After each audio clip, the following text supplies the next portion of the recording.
बिस्मिल्लाहिर्रहमानिर्रहीम, अस्सलाम वालेकुम। मैं हसीना और सबको खुशामदीद कहती हूँ आपके अपने चैनल पे overseas Pakistani point of view. दोस्तों, अल्लाह करे आप सब खैरियत से हो। अल्लाह ताला से दुआ है आप सबको अपने ज़मान में रखे, आप सबको सेहत और सलामती दे दे और जहाँ रहें खुश रहे आबाद रहे।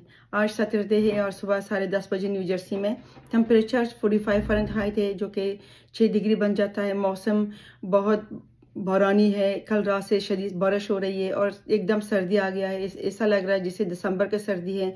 हमने स्वेटर्स भी निकाला, दोबारा जैकेटें भी निकाले हैं और हमने हीटर भी ऑन कर दिया।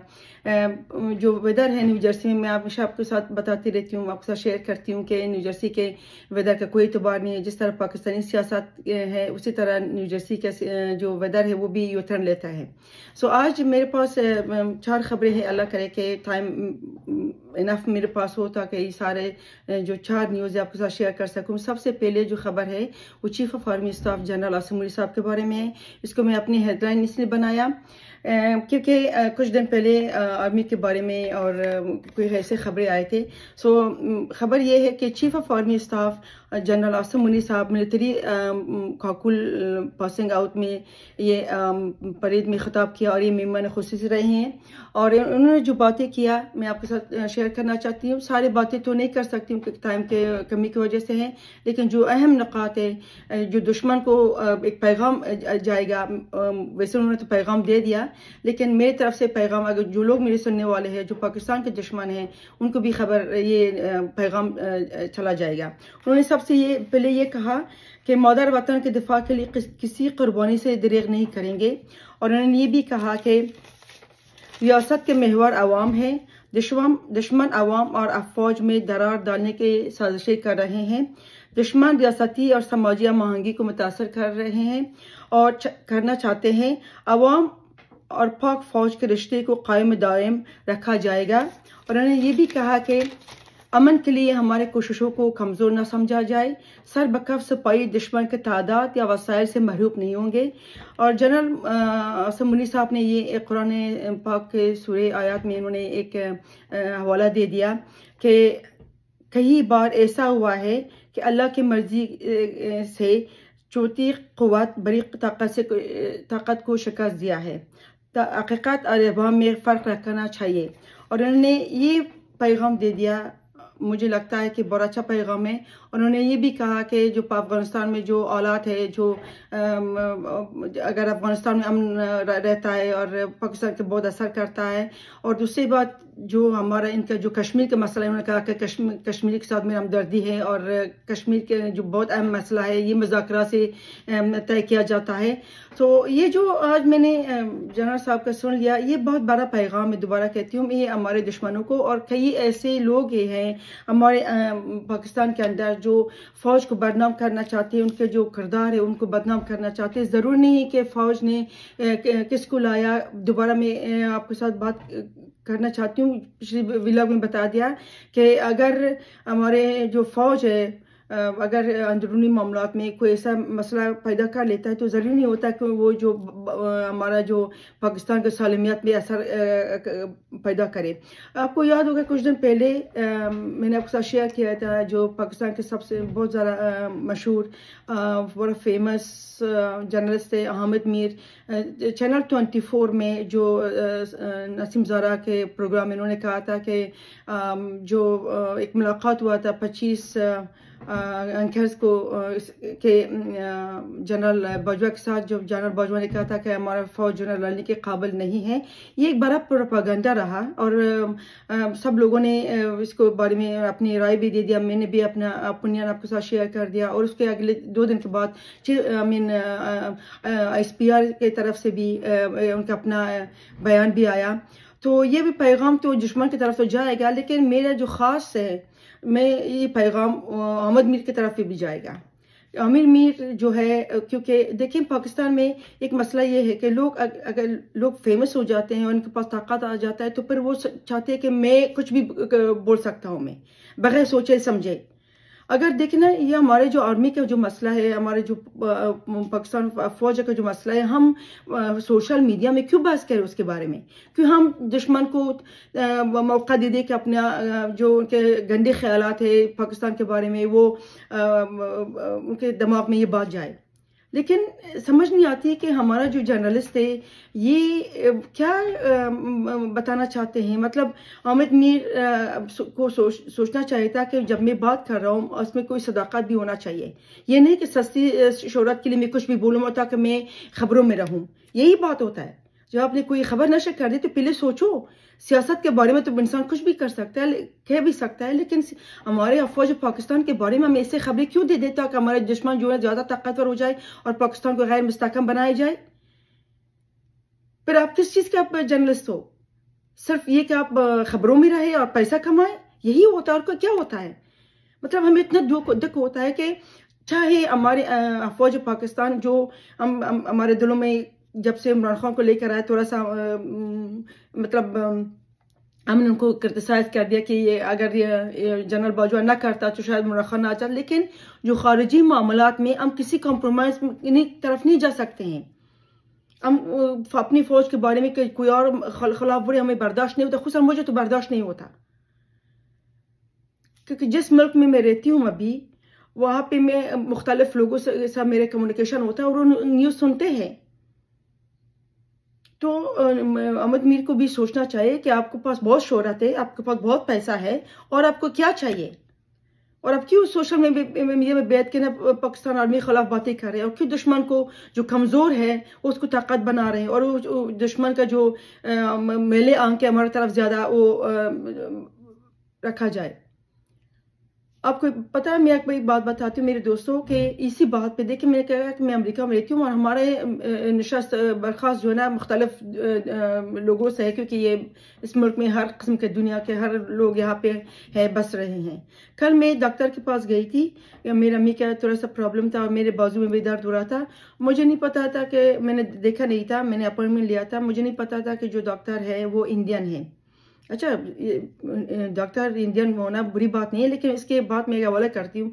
सो जब हमने बातें मतलब ज़ाहिर बातें पूछा कि मुझे मेरे बाजू में क्यों दर्द हो रहा है, तो उसको पता चला कि मैं उनका ये शायद एहसास हुआ कि मैं किस कंट्री से ताल्लुक़ रखती हूँ। तो मैंने उनको कहा कि मैं बेसिकली अफ़गानी हूँ, लेकिन मैंने पाकिस्तान में रही हूँ और मैं अपने आप को अफ़गानी प्लस पाकिस्तानी समझती हूँ। तो उन्होंने मेरे साथ एक बात की, उन्होंने कहा आजकल पाकिस्तान की सियासत में क्या हो रहा है? मैंने कहा कुछ नहीं हो रहा, क्या हो रहा है? उन्होंने कहा नहीं, ये आपके फ़ौज जो है ना पाकिस्तान में बहुत ताकतवर है, और आपके जो जर्नलिस्ट है हामिद मीर, उन्होंने एक बात का इंकशाफ किया कि जो आर्मी है वो इतने ताकतवर नहीं है। आप यकीन कीजिए मेरे दोस्तों, मेरे मुंह इतना ख़राब हो गया था। मैं उस डॉक्टर को ब्लेम नहीं कर रही हूँ, मैं अपने आप से ब्लेम कर रही हूँ, मैं हामिद मीर को ब्लेम कर रही हूँ। हामिद मीर साहब, ये आपके एक ही बात से पूरा दुनिया में फैल गया हुआ है, और मेरे पास अल्फाज नहीं कि मैं क्या हामिद मीर के बारे में क्या कहूँ। मैं कि एक जहाँ से मैं रहती हूँ, जहाँ डॉक्टर है, एक आपको पता है डॉक्टर्स जो होते हैं ना, ज़्यादातर उनको सियासत के बारे में इतना दिलचस्पी नहीं होता, क्योंकि जो प्रोफेशनल है ना इस कदर वो बिजी रहते हैं। लेकिन न्यूज़ के देखें, और कौन मुझे बता रहा है? एक इंडियन डॉक्टर मुझे बता रहा है कि देखिए आपके पाकिस्तान में क्या हो रहा है आजकल। वो कहता है कि मैं तो हामिद मीर को सुनता रहता हूँ मैं, और वो तो कहता है कि पाकिस्तानी आर्मी के पास तो टैंके भी नहीं है, उनके पास तो उनके तोपों के लिए डीजल भी नहीं है, और लड़ने के तैयार वो काबिल भी नहीं है। उनको मैंने कहा नहीं, आपकी गलतफहमी ही है। अब मैं क्या बताऊँ? मैं वो मेरे बात यकीन करेगा, हामिद मीर के बात का यकीन करेगा, क्योंकि वो बड़ा जर्नलिस्ट है और नेशनल टीवी में और सोशल मीडिया में आके बातें करता है। तो ये जो पैगाम है हमारे chief of army staff general Asim Munir साहब, दुश्मन को तो क्रॉस द बॉर्डर तो मिल गया, लेकिन हामिद मीर को भी जाना चाहिए, और मिल गया उसको, कि इस तरह का प्रोपागंडा फौज के बारे में मत करो। आपको तो चाहिए कि हमारी फौज को कवर करो, हम ऐसे खबर ना बाहर फैला दे जो हमारे फौज को कमजोर बनाया जाए, लेकिन नहीं, ताकि मैं न्यूज में रहूं मैं, और लोग मुझे समझे कि हामिद मीर के पास बहुत इंफॉर्मेशन है। होगा तुम्हारे पास इंफॉर्मेशन, जरूरी नहीं होता कि हर फेमस जर्नलिस्ट के पास सच्ची इंफॉर्मेशन होगा। अब देखें कि हमें दुश्मन की ज़रूरत बिल्कुल नहीं है। हमारे लिए आमिर मीर काफ़ी है, हमारे लिए ये इमरान खान काफ़ी है, हमारे लिए ये साकिब नासूर काफ़ी है, ये chief justice of Pakistan Umar Ata Bandial काफ़ी है। अब मैं और क्या बात कर सकती हूँ, मैं तो क्या बोल सकती हूँ इससे ज़्यादा। दूसरी खबर ये है मेरे दोस्तों के दुनिया बदनाम ज़माना साबिक़ chief justice of Pakistan Saqib Nisar के बेटे का एक ऑडियो लीक हुआ है, जो पीटीआई के टिकटों के बारे में लेन देन का बातें का गुफ्तगू है। और वो कह रहा है कि मेरे बाबा ने बड़ा मेहनत किया, बहुत मुश्किल से टिकटों का, और आपके लिए उन्होंने आसान बना लिया, तो बाबा को मिलना ज़रूरी, और उनके टिकटों का जो उन्होंने जो मैं काफ़ी कोशिशें किया वो भी रायगा नहीं होना चाहिए। तो जैसा बाप वैसा औलाद। ख़ुद साकिब नासूर बदनाम ज़माना डैम बाबा जो कहता है कि मैंने 7 अरब रुपए का मैंने 17 अरब रुपए बना लिया डैम के लिए। कहाँ है वो पैसा? जो खुद सादिक और अमीन नहीं है, इमरान खान को साबिक और अमीन डिक्लेयर कर दिया। वाह क्या बात है! हमें तो तालियां बजाना चाहिए कि इस बदनाम ज़माना चीफ जस्टिस साबिक पाकिस्तान साकिब नासूर को किसने चीफ जस्टिस ऑफ पाकिस्तान बना लिया, जिन्होंने इसको वो दिया चीफ जस्टिस ऑफ पाकिस्तान। इस करप्ट इंसान को, इस चोर को, इस बदनाम ज़माना को, जो खुद सादिक और अमीन नहीं, उसका बेटा भी सादिक और अमीन नहीं, तो लेन देन के लिए अपने बाप के लिए पैसा मांग रहा है। ये हाल है पाकिस्तान का। हम क्या करें? पर हमें दुश्मन की जरूरत क्या पड़ेगा? लोग तो हमारे ऊपर हंस रही है। जिस तरह मैंने आपको बताया कि डॉक्टर के पास बहुत इन्फॉर्मेशन, तो वो मुझे तंग की तरह बोल रहा था। मेरे पास तो अल्फाज नहीं, मैं कितना दफा कर सकती हूँ? मैं मेरी बात कौन सुनेगा? मैं कोई जर्नलिस्ट हूँ मैं, या मैं कोई सियासतदान हूँ, या मेरे को रुतबा है पाकिस्तान में? लेकिन मैंने बेहतर उनको समझाया, लेकिन मेरे समझाने से तो उसका जो माइंडसेट वो चेंज नहीं होगा ना। जिस तरह क्रॉस द बॉर्डर खबरें उस तरफ मिल रहा है। और तीसरा खबर यह है कि एक बेवकूफ़ी कर दिया गया है, जो कि चौधरी परवेज़ लाई के घर पे जो एंटी करप्शन का जो टीम है उन्होंने ढाबा बोल दिया, और रात के तारीकी में और उनको तोड़फोड़ कर दिया। वैसे इस बेवकूफ़ी का किसने हुकूमत पंजाब को मशवरा दे दिया? समझ मुझे नहीं आती कि तोड़फोड़ करने की ज़रूरत क्या है। और आपको एक बात बताती हूँ, जो जिन लोगों के घरों में छापे पड़ जाते हैं, उनको वो जो घरों में नहीं मिलते हैं, उनको पहले खबर लीक हो जाता है कि वो आ रहे हैं तो तुम्हें पकड़ने के लिए। इसलिए तो कल रात 8 घंटे के सर्च ऑपरेशन के बाद परवेज़ लाई तो मिला नहीं है, क्योंकि एंटी करप्शन जिन्होंने फैसला किया, जिन्होंने खबर को लीक किया, खबर परवेज़ लाई को पहले पहुँच गया, वो तो फरार हो गया।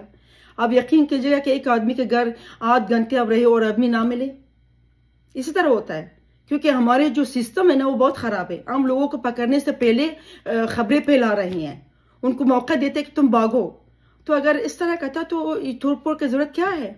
क्यों अपनी हुकूमत को बदनाम करना चाहती हो? और किस बेवकूफ़ ने पंजाब हुकूमत को मशवरा दिया कि जाके अला बोल दो और दरवाजे तोड़ दो और तोड़फोड़ करो और पानी फेंको और ये करो वो करो? जो वो कहते हैं उनके मुलज़िमों ने पथराव किया और दस्ती बम फेंका, जो भी था। आपको नहीं जाना चाहिए था इस तरह। वैसे भी फ़ायदा क्या हुआ? आपको बदनाम हो गए ना।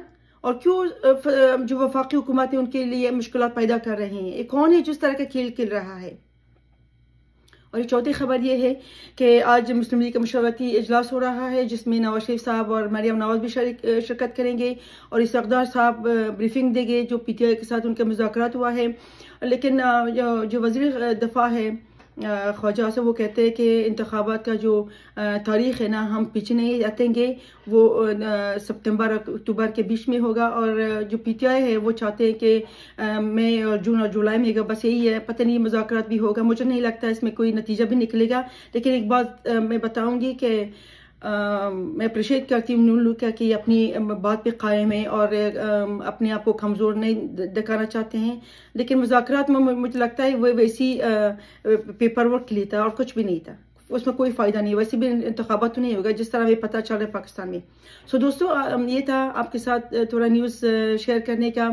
अल्लाह ताला आप सबको अपने ज़िम्मे रख के पाकिस्तान के लिए दुआ कीजिएगा। देखिए आप लोग पाकिस्तान में हैं और आपको पता नहीं चलता कि एक कुछ अक्तरीन जो खबर होती है ना, वो सरहद पार जाके कितना बड़ा धमाका हो जाता है। वो जो कल डॉक्टर ने मुझे कहा, मुझे बहुत मैं अफसर रही हूँ मैं, लेकिन मैं क्या कर सकती हूँ। मैं जिसने ये खबर नशर किया वो तो अपने पाकिस्तानी है, उसको कौन रोकेगा।